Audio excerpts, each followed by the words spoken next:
اور آپ دیکھ رہے ہیں عطا بخاری یوٹیوب چینل۔ آج ہم وحی خفی اور وحی جلی اس سے متعلق بات کریں گے۔ میں نے وحی خفی پہلے اس لیے کہا ہے کہ وحی خفی جب وضع کی گئی تو پھر وحی جلی جو تھی، جو اصل وحی، اس کو پھر اس کے ماتحت کر دیا گیا، تو اس لیے میں نے پہلے وحی خفی کا ہی کہا ہے۔ مذہب کی روح سے ایسا کیا گیا۔ تو آج ہم اس کے اوپر بات کریں گے۔ میری کتاب عظمت رفتہ، اس کا جو حصہ دوم ہے، اس میں ہم نے یہ چیزیں واضح کی ہیں۔ بیسیکلی ان چیزوں کو بتانے کا مقصد یہ ہے کہ اسلام میں فرقہ واریت کی ابتدا کیسے ہوئی، کب ہوئی، کیسے ہوئی، وہ کون سے مذہبی نظریات اور عقائد تھے جس کی وجہ سے لوگوں کے اندر اتنے زیادہ فرقے ڈیولپ ہو گئے، کون سی ایسی چیزیں تھیں جس کی روح سے قرآن کو کالعدم کیا گیا، قرآن کی آیات کو کینسل کیا گیا، ان کے اوپر روایات کو قاضی بنایا گیا۔ تو کیسے یہ معاملات ہو گئے؟ اللہ کی وحی کے ساتھ یہ معاملہ، اللہ کی قانون کی کتاب کے ساتھ یہ معاملہ کیسے اتنی آسانی سے کر لیا گیا؟ تو کن حالات میں ہوا، کیوں ہوا، وہ مذہبی عقائد کیا تھے؟ اس کتاب میں ہم نے یہ بیسک چیزیں اس کو سامنے لے کر آئے ہیں، لیکن اس انداز سے لے کر آئے ہیں کہ کوئی یہ نہ کہے کہ یہ ہم پر تنقید کی گئی ہے۔ اس سے تو پھر جو دعوت کا مقصد ہے وہ فوت ہو جاتا ہے۔ نبی کریم صلی اللہ علیہ وسلم کو بھی یہی کہا گیا کہ اچھے انداز سے ان کو دعوت دو۔ تو اگر دعوت اس انداز سے دیں، بے شک آپ صحیح بات بھی کریں، لیکن اگر وہ طنز کے اوپر مبنی ہے، تنقید کے اوپر مبنی ہے، اس میں طعن ہے، تنقید ہے، طنز ہے، تلخی ہے، تو اس سے پھر اصل توجہ بات سے ہٹ جاتی ہے۔ ہم نے کوشش یہ کی ہے کہ کسی کے اوپر نہ تنقید کی جائے اور نہ ہی اس کے اندر کوئی سخت زبان استعمال کی جائے۔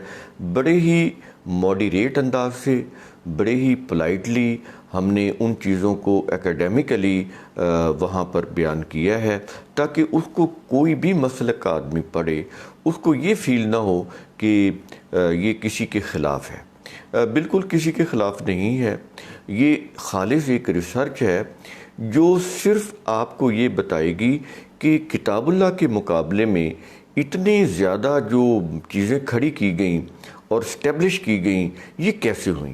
اس میں آپ کو یہ چیز واضح ہو جائے گی، اور پھر آپ کے لیے یہ ڈیسائیڈ کرنا آسان ہو جائے گا کہ ہم کتاب اللہ کو، ایک اللہ کا اکیلی کتاب اللہ کو اللہ کا قانون مانیں ایکسکلوزیولی، کیونکہ یہ جو کتاب اللہ ہے نا، اس کو جب آپ ایکسکلوزیولی اللہ کا قانون نہیں مانیں گے، اس وقت تک یہ جو شرک ہے، اس سے پھر اس کی جو تباہی ہے، وہ تو پھر اس سے حفاظت کسی معاشرے میں بھی، کسی قوم کو بھی نہیں مل سکتی۔ اس کے لیے ضروری ہے کہ اس کو ایکسکلوزیولی قانون کی حیثیت دی جائے اور اس کو ایکسکلوزیولی اس کی امپلیمنٹیشن کی جائے۔ قرآن اور حدیث، قرآن اور سنہ، اس طرح کی چیزیں جب آپ کریں گے تو پھر یہ جو قرآن کا جو ایکسکلوزیو جو سٹیٹس ہے لیگل، وہ مجروح ہوگا۔ اس سے پھر کیا ہوگا؟ قرآن کا نقصان تو نہیں ہوگا، لیکن معاشرے کے افراد کا، اقوام کا نقصان ضرور ہوگا کہ وہ اللہ کے قوانین کی وائلیشن کی وجہ سے تباہی میں گھر جائیں گے۔ تو آگے بڑھنے سے پہلے آپ میرا یوٹیوب چینل اگر سبسکرائب نہیں کیا تو اسے سبسکرائب کر لیں اور بیل آئیکن بھی پریس کر لیں۔ تو اب ہم بات کرتے ہیں کہ یہ اس کے لیے کیا گیا کہ قرآن کے مقابلے میں اس کے پیرلل جو کتابیں لے آئے، اور پھر یہی نہیں کہ یہ قرآن ہے اور یہ وہ کتب روایات ہیں تو یہ پیرلل ہو، نہیں، پیرلل نہیں ہے۔ انہوں نے کیا کیا؟ انہوں نے کہا کہ یہ جو قرآن ہے یہ سمجھ میں نہیں آتا، یہ بہت مشکل ہے، اس کی ترتیب بھی کوئی سمجھ میں نہیں آتی، تو اس کی الفاظ بھی جو ہیں بڑے مشکل ہیں، مبہم ہیں، تفصیل نہیں دی گئی، تو اس کے لیے پھر جو تفصیل ملے گی، وہ تشریح ملے گی، تفصیل ملے گی، وہ ان روایات سے ملے گی۔ تو یہ جو روایات ہیں یہ فیصلہ کریں گی کہ قرآن کے الفاظ کی میننگ کیا ہے۔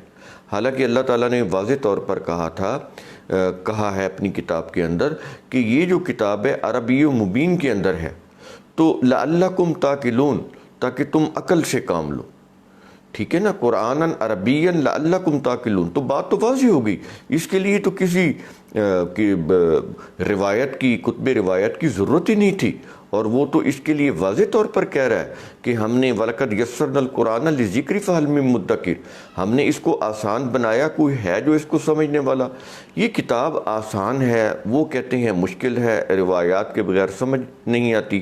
یہ عقیدہ دے کر انہوں نے کیا کیا، قرآن کو نیچے کر دیا، روایات کو اوپر کر دیا۔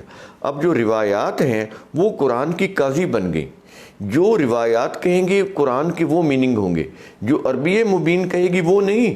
جیسے میں نے آپ کو بتایا کہ انما صدقات، صدقات کے نیچے ترجمہ کیا ہوا ہے زکوٰۃ، تو کیوں کیا ہوا؟ روایات کی روح سے، ٹھیک ہے نا۔ اسی طرح وہ جو قرآن الفجر جو ہے اس کا ترجمہ کیا ہوا ہے نماز فجر، کیوں؟ روایات کی روح سے۔ ورنہ اگر وہ عربی مبین کی روح سے کرتے تو یہ چیزیں تو نہیں ہونی چاہیے تھیں، تو یہ روایات کی روح سے، تو روایات کی روح سے اس کے معنی متعین کیے گئے، قرآن کو محکوم بنایا گیا، روایات کو قاضی بنایا گیا۔ پہلے یہ چیز، اور یہ کیا کیسے گیا؟ اس کے لیے بڑا آسان انہوں نے ایک نسخہ دریافت کیا۔ وہ کیا تھا کہ یہودیوں کے ہاں وحی سے متعلق جو عقیدہ تھا وہ یہ تھا کہ ایک وحی لکھی ہوتی ہے جو کتاب کے اندر ہوتی ہے، دوسری وحی جو ہوتی ہے وہ زبانی سنی سنائی آگے سے آگے روایت ہوتی ہے، چلتی ہے۔ اس کو وہ کہتے تھے کہ یہ لکھی ہوئی نہیں ہوتی، یہ زبانی خفیہ ایک دوسرے سے سن سنا کر، زبانی یعنی تحریری نہیں، وہ آگے چلتی ہے۔ تو جو وحی جو لکھی ہوتی تھی اس کو وہ کتب بولتے تھے، یعنی کتابوں میں لکھی ہوئی، اور جو وہی جو زبانی سنی سنائی آگے وہ لے کر چلتے تھے روایتیں، اس کو وہ الفا بولتے تھے۔ تو یہ چیزیں عین کے ساتھ ہے، تو یہ چیزیں اس طرح سے ہوئیں۔ اب یہ جو یہودیوں کا جو تصور تھا، یہ میں نے پوری ڈیٹیل سے اپنی اس کتاب، اپنی میزان وہ جو عظمت رفتہ ہے اس کے حصہ دوم میں نے بتایا ہے۔ تو اس میں پھر جو شافعی تھے، جس کو امام شافعی بولتے ہیں، شافعی مسلک، یہ جو سعودی عرب میں بھی نافذ ہے، تو ان کے وہ بانی ہے شافعی۔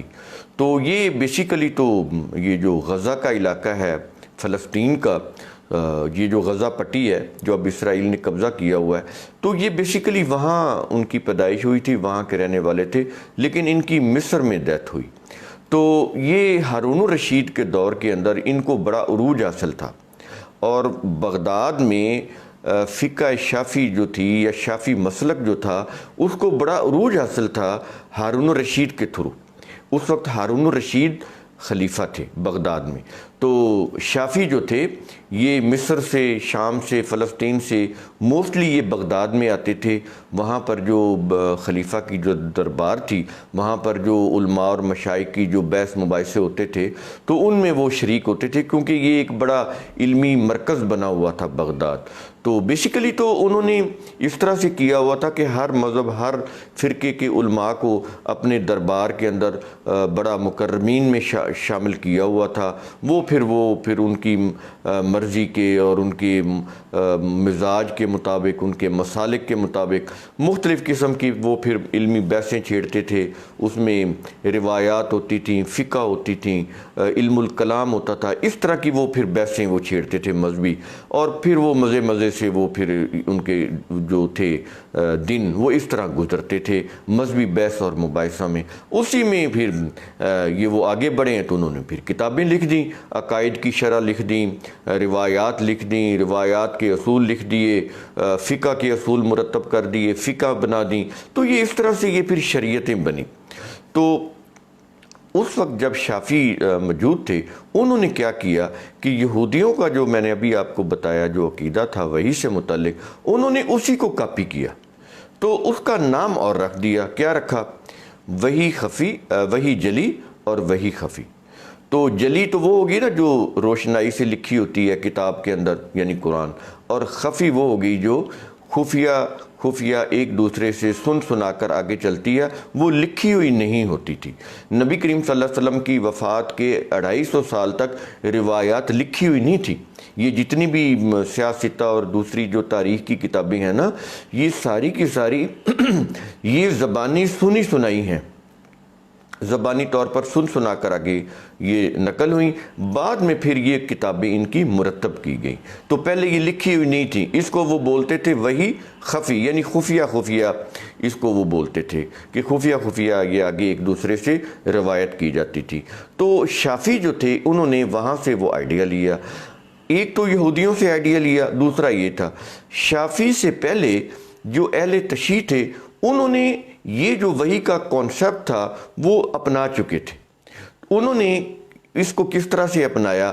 انہوں نے کہا کہ جو وحی جلی ہوتی ہے یہ تو نبی کریم صلی اللہ علیہ وسلم پر نازل ہوتی ہے، یعنی یہ جو قرآن ہے یہ تو نبی کریم صلی اللہ علیہ وسلم پر نازل ہوا، اور وہی خفی جو ہے جو حدیثیں بنتی ہیں، جس سے یہ حدیثیں بناتے ہیں، میں تو ان کو حدیثیں نہیں کہتا، روایات کہتا ہوں، تو وہ جو روایات ہیں وہ یہ کہتے تھے وہ حدیثیں ہمارے ائمہ پر نازل ہوئیں۔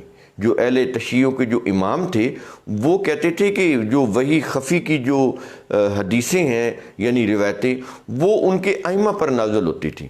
تو ان کے مطابق کیا ہوا کہ وحی جلی رسول صلی اللہ علیہ وسلم پر نازل ہوئی، اور وحی خفی جو تھی وہ کن پر نازل ہوئی؟ ان کے ائمہ کے اوپر نازل ہوئی، یعنی علی رضی اللہ عنہ، حسن رضی اللہ عنہ، حسین رضی اللہ تعالیٰ عنہ، اس طرح علی زین العابدین رضی اللہ عنہ، اسی طرح باقر، اسی طرح جعفر صادق، اور اسی طرح پھر آگے یہ سلسلہ آگے چلتا ہے ان کے ائمہ کا، وہ یہ کہتے تھے ان کے اوپر نازل ہوتی تھی۔ اب جب شافعی نے یہی نظریہ جب اہل سنت میں داخل کیا تو انہوں نے اس میں تھوڑی سی تبدیلی کر دی۔ ویسے تو شافعی کے اوپر بھی اہل تشیع ہونے کا الزام ہے، اور ہسٹری میں یہ بھی آتا ہے کہ ہارون الرشید کو جب یہ اس کو شک پڑا کہ یہ شافعی شیعہ ہیں تو یہ جتنے بھی عباسی خلفاء تھے وہ شیعوں کے خلاف تھے، تو انہوں نے اس کو قتل کرنے کی پورا منصوبہ بنا لیا تھا، لیکن شافعی بڑے سمارٹ تھے، انہوں نے ایسے دلائل دیے ان کی باتوں کے، تو وہ ان کی ہارون الرشید کی ذات سے بچ گئے، ادروائز اس نے ان کو قتل کرنے کا فیصلہ کر لیا تھا۔ تو لیکن جو شافعی تھے بڑے حاضر جواب تھے، بڑے انٹیلیجنٹ تھے، تو وہ ان کے اس ارادے سے بچ گئے۔ تو یہ ایسی چیزیں ہوئی ہیں، یہ ہسٹری میں موجود ہے۔ تو شافعی نے یہ کیا کہ وہ جو وحی خفی اور جلی کا جو عقیدہ تھا اس کو انہوں نے جو شیعہ میں رائج ہو چکا تھا، یہودیوں سے شیعت میں رائج ہو چکا تھا، اب انہوں نے اہل سنت میں داخل کیسے کیا؟ تھوڑا سا اس کے اندر امینڈمنٹ کر دی۔ وہ کیا کی؟ انہوں نے یہ کیا کہ اہل تشیعوں کے نزدیک وحی جلی رسول پر نازل ہوتی تھی اور وحی خفی ان کے اماموں پر نازل ہوتی تھی، جن کو آج حدیثیں کہا جاتا ہے۔ تو شافعی نے یہ کہا اہل سنت میں اس عقیدے کو داخل کرنے کے لیے کہ دونوں وحی نبی کریم صلی اللہ علیہ وسلم پر نازل ہوئی، بس یہ فرق کیا، باقی انہوں نے وحی کو قائم رکھا تاکہ یہ سلسلہ قرآن کے پیرلل آگے چلے۔ تو اس کو چلانے کے لیے انہوں نے کیا کہا کہ نبی کریم صلی اللہ علیہ وسلم کے اوپر دونوں وحی نازل ہوئی، وحی جلی بھی اور وحی خفی بھی، یعنی قرآن بھی نازل ہوا اور یہ جو سیاستہ کی جو حدیثیں ہیں وہ بھی نازل ہوئیں، اور وہ جو اصول اربع ہیں اہل تشیعوں کی، ان کے ہاں یعنی اہل تشیعوں کے ہاں وہ جو 4 ان کی حدیث کی کتابیں ہیں جو ان کے اماموں سے منسوب ہیں، وہ یہ کہتے تھے کہ وہ بھی ان کے اوپر نازل ہوئیں، ان کے اماموں پر نازل ہوئیں۔ انہوں نے تھوڑی سی تبدیلی کر دی، انہوں نے کہا نہیں کہ دونوں ہی جو ہیں وہ نبی کریم صلی اللہ علیہ وسلم کے اوپر نازل ہوئیں، خفیہ وحی بھی اور وہ جو قرآن میں لکھی ہوئی ہے وہ وحی بھی۔ اب یہ جو خفیہ وحی تھی، اب اس وقت جب یہ شافعی نے نقطہ نظر پیش کیا تو ابھی یہ سیاستہ کی کتابیں مرتب نہیں ہوئی تھیں، میں نے اس کے اندر سارا اس کی زمانی ترتیب کے لحاظ سے پورے سن بتائے ہوئے ہیں، اس میں نے بتایا، تو ابھی یہ بخاری مسلم مرتب بھی نہیں ہوئی تھیں، شافعی ان سے پہلے کا ان کا یہ عقیدہ ان کا دیا ہوا ہے جو میں نے ابھی آپ کو بتا رہا ہوں کہ دونوں قسم کی وحی نبی کریم صلی اللہ علیہ وسلم پر نازل ہوئی، اور وہ پھر جو وحی خفی تھی آگے وہ اس طرح پھر وہ زبانی ایک دوسرے سے سنا کر چلتی ہوئی، وہ وحی آ گئی بخاری کے پاس، مسلم کے پاس، ترمذی کے پاس، نسائی کے پاس، ابن ماجہ کے پاس، اس طرح یہ جو 6 ایرانی یہ جو پرشین محدثین ہیں وہ ان کے پاس آ گئی۔ اب یہ بن گئے اس وحی کے جامع، یہ جو محدثین میں بتا رہا ہوں۔ اچھا، یہ محدث کیوں بولتے ہیں؟ محدث اس لیے بولتے ہیں کہ یہ حدیثیں روایت کرتے ہیں۔ تو محدث کا مطلب ایک وہ ہے جو نبی کے بالکل مقابلے میں آ جاتا ہے، جو معنی نبوت کے ہیں وہی معنی محدث کے بھی ہیں۔ اس میں جو دال ہے اس کے اوپر زبر آتی ہے، اس کا معنی وہی ہوتا ہے کہ جو علم اللہ تعالیٰ کو نبی کو ملتا ہے اللہ کی طرف سے، وہی علم بالکل وہی اسی طرح اس کے بالکل مقابلے میں وہ علم وہی کا محدث کو بھی ملتا ہے۔ تو ان کے نزدیک علی رضی اللہ تعالیٰ عنہ محدث تھے، ان کے نزدیک حسن حسین رضی اللہ تعالیٰ عنہ ان کے ائمہ محدثین تھے، یہ اہل تشیعوں کے نزدیک۔ تو وہاں سے یہ لفظ آیا محدثین، تو یہ محدثین بھی نبوت کے برابر آ جاتے ہیں۔ ان کو اگر آپ ان کا پروب کریں نا، یہ جو ورڈ محدث ہے، یہ جو حدیث ہے، تو حدیث تو اللہ تعالیٰ نے اپنی باتوں کو کہا ہے۔ میں نے کئی دفعہ کہا ہے کہ ہمارے نزدیک، میرے نزدیک حدیث وہ ہے جو اللہ کی باتیں قرآن کے اندر بیان کی گئی ہیں۔ اللہ تعالیٰ نے ان کو احسن الحدیث کہا ہے، تو حدیث تو قرآن کے اندر ہے، تو سنت بھی قرآن کے اندر ہے۔ لن تجد لسنت اللہ تبدیلا، یہ تو قرآن کے اندر ہے، وہ تو اللہ کے اٹل قوانین ہیں جو بدلتے نہیں ہیں۔ تو حدیث بھی قرآن کے اندر ہے اور سنت بھی قرآن کے اندر ہے، اور وہ جو اقوال رسول ہے تو اس کے متعلق بھی قرآن نے کہا ہے کہ انہ لقول رسول کریم، وہ بھی قول رسول قرآن کے اندر ہے، قرآن سے باہر تو نہیں ہے۔ تو یہ چیز تو ایسی ہوئی۔ انہوں نے کیا کہا کہ اس قرآن کے علاوہ بھی یہ جو حدیثیں ہیں جو ہمارے ائمہ سے آ رہی ہیں، یا ان کے نزدیک یہ جو 6 اماموں سے آ رہی ہیں، یہ جو بخاری مسلم ہے اہل سنت کے نزدیک، اور اہل تشیعوں کے نزدیک ان کے 12 ائمہ سے آ رہی ہیں، یا دوسرے جو اسماعیلی ہیں ان کے دوسرے امام آگے بدل جاتے ہیں تو ان سے آ رہی ہیں۔ تو یہ حدیثیں وہ کہتے ہیں اس طرح ہمارے اماموں سے آ رہی ہیں، تو اہل سنت کے بھی امام ہو گئے، اہل تشیعوں کے بھی امام ہو گئے، تو دونوں کے پاس وحی خفی آ گئی۔ اب یہ وحی خفی کے جامع ہو گئے۔ اب یہ کیا انہوں نے کہ وحی خفی کے بغیر وحی جلی سمجھ میں نہیں آتی قرآن کی، ٹھیک ہے۔ اب یہ وحی خفی جو ہے یہ فیصلہ کرے گی کہ قرآن کے میننگ کیا ہیں۔ اب یہاں سے انہوں نے یہ اصول بنایا کہ اگر قرآن ٹکراتا ہے وحی خفی سے، یعنی ان حدیث سے یا روایتوں سے ٹکراتا ہے، وہ اہل سنت سے کی کتابوں کے ہوں یا اہل تشیعوں کی، تو وہ یہ کہتے ہیں قرآن کی وہ آیت منسوخ ہوگی، حکم حدیث کا چلے گا، حکم روایت کا چلے گا۔ میں اس کی ایک مثال دیتا ہوں، جیسے قرآن میں وصیت کا حکم 3 دفعہ آیا ہے، تینوں دفعہ یہ کہا گیا ہے کہ وارث جو ہے وہ وصیت کر کے مرنے سے پہلے وہ وصیت کرے گی، اس کے لیے فرض ہے، لازمی ہے، اس کے اوپر حق ہے کہ وہ وصیت کرے۔ 3 دفعہ وصیت کا حکم ہے، تینوں دفعہ یہ کہا گیا ہے کہ وصیت کر کے اپنی وفات سے پہلے وہ وصیت کرے۔ تو یہ اتنا ضروری ہے وصیت کرنا۔ اب روایت کیا ہے؟ یہ جو سیاستہ کی حدیث کی کتابوں کی روایت یہ ہے، لا وصیت للوارث، یہ بخاری مسلم کی روایت ہے، لا وصیت للوارث، کہ وارث کے لیے وصیت ضروری نہیں ہے۔ تو انہوں نے یہ چیز کیوں کی کہ انہوں نے قرآن کے خلاف جو حصے وارثوں کے مقرر کرنے تھے، پوتے کا حصہ بھی نکالنا تھا جو کہ قرآن کی روح سے بالکل خلاف ہے، قرآن کے بالکل خلاف ہے، انہوں نے پوتے کا حصہ نکالا ہوا ہے، نہیں دیتے۔ تو انہوں نے حصوں کی جو آپس میں تقسیم کرنی تھی قرآن کے خلاف، اس کے لیے انہوں نے ایک روایت وضع کی کہ لا وصیت للوارث، وارث کے لیے وصیت ضروری نہیں ہے، تو وہ وصیت نہیں کرے، کوئی ضروری نہیں ہے۔ تو یہ انہوں نے روایت لی۔ اب ان کا جو قانون ہے آپ کی پاکستان کی عدالتوں کا، وہ اسی کے اوپر ہے، قرآن کے اوپر نہیں ہے۔ قرآن نے تو 3 دفعہ وصیت کہا ہے، تینوں دفعہ کہا ہے کہ جو ترکہ چھوڑنے والا ہے وہ اپنی وفات سے پہلے وصیت کرے، لیکن روایت کہہ رہی ہے کہ لا وصیت للوارث، کی وصیت جو ہے وارث کے لیے کوئی ضروری نہیں ہے، جو روایتوں کے اندر حصے بتائے گئے ہیں بس اسی کے مطابق تقسیم ہوگا، یعنی قرآن بائی پاس ہو جائے گا۔ اب آپ کا جو فقہ ہے وہ اس روایت کے اوپر ہے، وہ قرآن کے اوپر نہیں ہے۔ سمجھ آ رہی ہے یہ چیز؟ تو یہ میں نے ایک ایگزامپل دی ہے کہ قرآن کے بالکل الٹ ہے یہ سارا نظام۔ اسے قرآن شرک بولتا ہے۔ وہ کہتا ہے جب یہ شرک کرو گے تو پھر حفاظت نہیں ملے گی، کیونکہ تم نے اللہ کے قوانین کی خلاف ورزی کی ہے، وائلیشن کی ہے، اس لیے ہمارے لیے حفاظت ختم ہو چکی ہے، ہم تباہی کی طرف دن بدن جا رہے ہیں۔ تو یہ معاملات ہیں، یہ میں نے آپ کو ایک مثال دی ہے۔ تو اس طرح سے انہوں نے ساری چیزیں بدلی ہیں۔ صلاۃ نماز کیسے بنی؟ ان روایتوں کی روح سے، قرآن میں تو نہیں ہے۔ تو اسی طرح یہ اذان کیسے بنی؟ انہی کی روح سے۔ نماز جنازہ کیسے بنا؟ انہی کی روح سے۔ نکاح کا تو حکم ہے، لیکن نکاح کا خطبہ نہیں ہے قرآن کے اندر۔ وہ نکاح کا خطبہ کہاں سے آیا؟ انہی روایتوں کی روح سے، ٹھیک ہے نا۔ یہ عقیقہ ولیمہ یہ کہاں سے آئے؟ ان روایتوں کی روح سے۔ حالانکہ بات تو سادہ تھی کہ شادی ہوئی ہے تو خوشی میں تو کھانا دینا ہوتا ہے۔ انہوں نے کیا کیا کہ ایک فقہی اصطلاح وضع کر دی، اس کے لیے انہوں نے لفظ وہ وضع کر دیا کہ ولیمہ۔ اب وہ ایک شرعی اصطلاح بن گئی، قرآن میں نہیں ہے۔ اچھا، اسی طرح اب بچہ پیدا ہوتا ہے، لوگ خوشی میں کھانا دیتے ہیں، کھانا پکاتے ہیں، خوشی کرتے ہیں۔ انہوں نے اس کو عقیقہ بنا دیا کہ بکرے ذبح کریں اور یوں کریں وہ کریں، کیونکہ مذہب میں کھانے پینے سے ہی تو لوگوں کو انسینٹیو دیا جاتا ہے۔ کھانا پینا وہ چیز ہے، اس سے لوگوں کو اٹریکٹ کرتے ہیں وہ، اور اپنا مذہب بھی وہ پھر قائم کرتے ہیں۔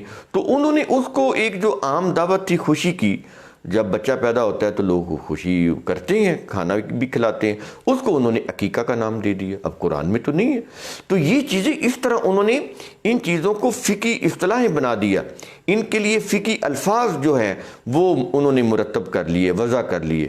جیسے متع اور مسیار ہے، یہ عارضی نکاح کی اصطلاحیں ہیں، کل ویڈیو میں ہم نے واضح طور پر آپ کو بتایا۔ اب یہ جو متع کا لفظ ہے یہ کہاں سے لے لیا انہوں نے؟ فمستم تاتم، یہ قرآن کا لفظ ہے عربی کا، یہاں سے انہوں نے متع لے لیا، اور اہل سنت نے مسیار لے لیا۔ دونوں نے چونکہ عارضی نکاح بنانا تھا تو یہاں سے یہ چیزیں لے لیں۔ اسی طرح وہ جو مباہلہ ہے یہ بھی قرآن کے لفظ سے انہوں نے لیا۔ اسی طرح یہ جو ارتداد ہے، جس کو یہ مرتد کی سزا واجب القتل کیا ہوا، یہ قرآن میں نہیں ہے، تو یہ بھی انہوں نے من یرتد، یہ جو لفظ ہے قرآن کا، وہاں سے ارتداد کا لفظ انہوں نے اور مرتد کا لفظ خود بنایا، انہوں نے قائم کیے یہ الفاظ، ٹھیک ہے نا۔ اس طرح انہوں نے فقہی اصطلاحیں قرآن کے لفظوں کو توڑ موڑ کر اس سے فقہی اصطلاحیں بنائیں، اور قرآن کے بالکل خلاف ان کے پھر انہوں نے اپنی شریعتیں اور اپنی فقہیں وہ مرتب کی۔ یہ اس طرح سے یہ چیزیں ہوئیں۔ تو اپنی یہ جو کتاب عظمت رفتہ ہے، اس میں نے یہ ساری چیزیں بڑے ہی سادہ انداز سے، بڑے ہی ان کو، چونکہ مذہب کی کتابوں کی جو لینگویج ہے، جس طرح ان کے اندر پیچیدگیاں ہیں، جس طرح وہ ان کی علاموں والی زبان ہے، وہ تو آپ 2 سطریں پڑھیں گے آپ کے سر میں درد ہو جائے گا، آپ پڑھ ہی نہیں سکتے اور پھر سمجھ بھی نہیں سکتے۔ لینگویج اتنی مشکل ہے، اس کے اندر اتنی پیچیدگیاں ہیں، اتنے گھماؤ ہیں، اتنے چکر ہیں کہ آپ سمجھ ہی نہیں سکتے۔ تو اس کتاب کے اندر حصہ دوم میں نے بڑے ہی عام فہم انداز سے کہ ایک بالکل سطحی سا نالج رکھنے والا، تھوڑا سا عقل و شعور والا بھی اگر شخص پڑھے تو اس کو سمجھ آ جائے کہ دین مذہب میں بدلا کیسے گیا، قرآن کو ٹرمینیٹ کیسے کیا گیا، اس کو معطل کیسے کیا گیا، اس کو منسوخ کیسے کیا گیا۔